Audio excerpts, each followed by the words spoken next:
If you feel like your marketing doesn't reflect who you really are and you want to build authentic trust with your audience, this video is for you. I'm sharing my top 5 ways to find your ideal clients by showing up exactly as you are. So this is perfect for my introverts, my empaths, especially, who know that trying to fit into flashy, high energy marketing strategies, when that's not really us and how we show up naturally, that can quickly lead to burnout and frustration. So let's dive in. Step 1, we are gonna focus on depth, not volume. You know, with so much competition in the online space, it can feel like we have to shout the loudest or be super extra to stand out, you know, TikTok dances, all that sort of stuff. But instead of trying to be everywhere and market to everyone, we are going to focus on connecting deeply with a specific group of people, because you likely thrive in more intimate, meaningful connections. So let's have that be the core of your marketing strategy. A couple of ways to do this, guys.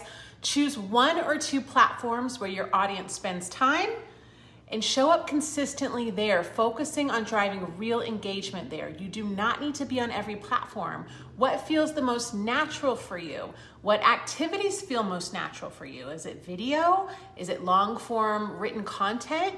You know, when you align with how you actually want to show up, instead of trying to fit yourself into other formats, marketing becomes a lot more natural and it becomes a lot more fun.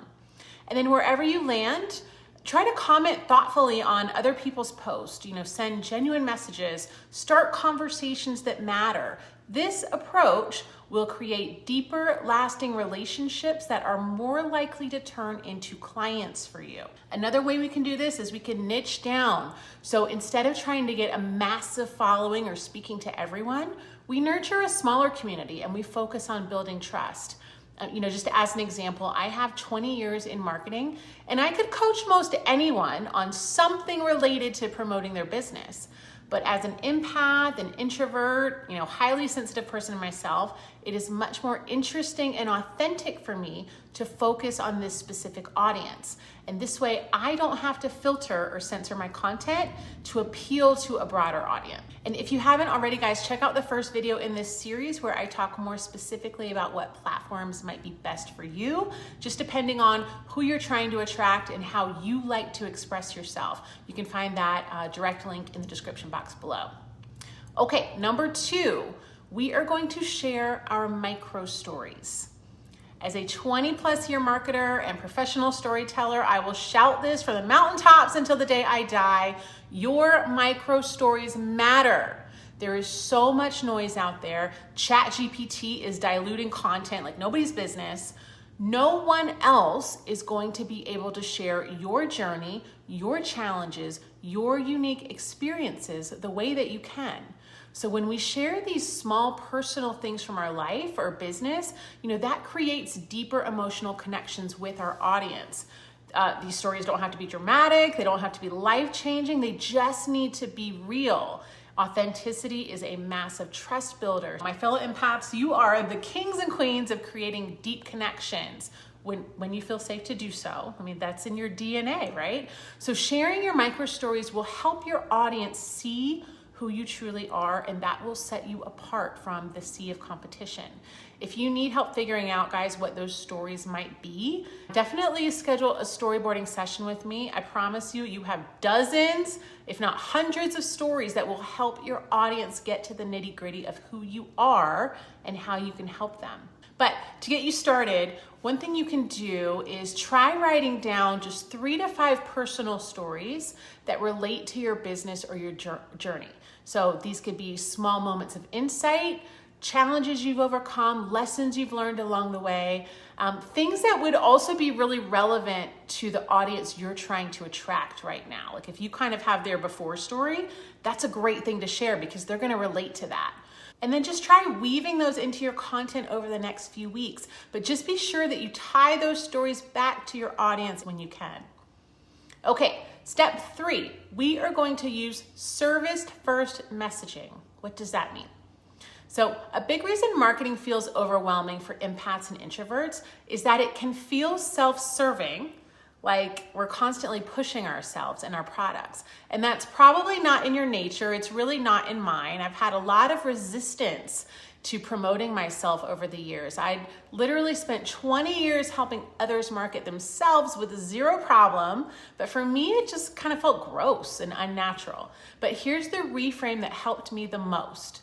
I started thinking of my marketing as an act of service. So every piece of content, every email, every post comes from a place of offering value to my audience.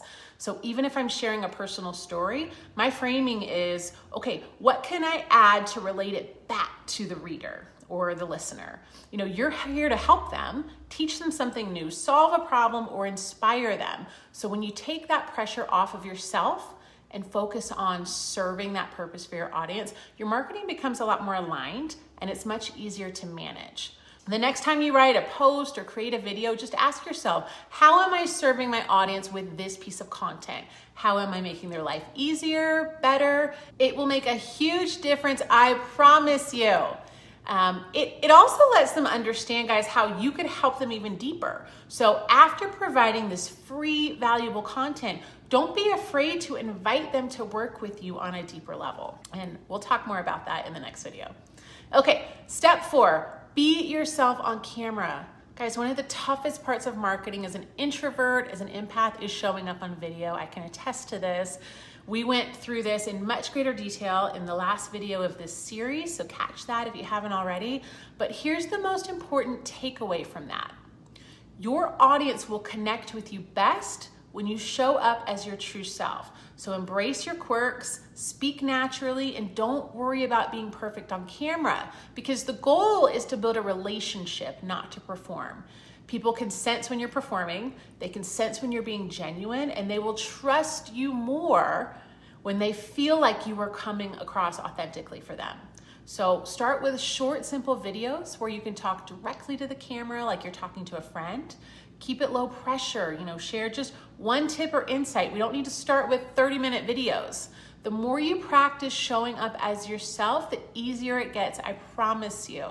And if you're worried about how you come across on camera, how you look, I promise you there are lots of great tools you can use also that will help you feel more confident in how you look and how you sound on camera.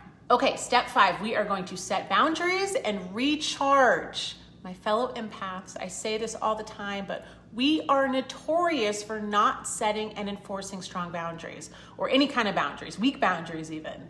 Marketing can be extra draining if we don't set those boundaries with our time and our energy.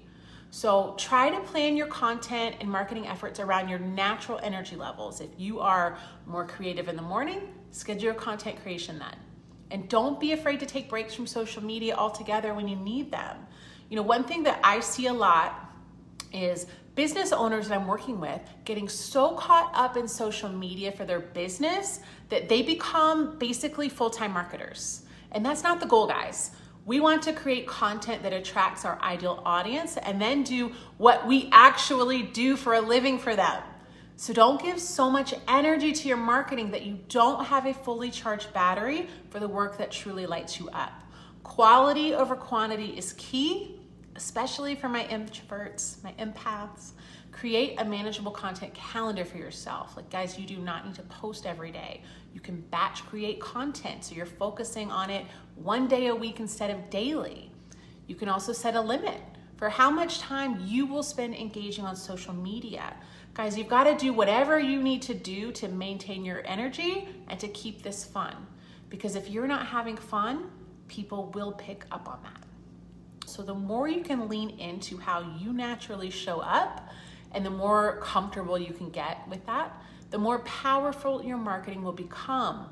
Authenticity is magnetic, especially in today's crowded digital landscape. People can see through the bullshit. They know when they're being sold. They want realness. They want relatability. This is where you have a distinct natural advantage just because of who you are and how you show up. In the next video, guys, we're going to explore how to manage your energy and avoid burnout while still growing your business. So this will include my favorite high yield, low stress marketing tactics. We're going to get very specific on some of the things that you can do to promote yourself without spending hours and hours and hours and hours on your marketing. All right, guys, be sure if you haven't already to subscribe so that you don't miss that video when it comes out.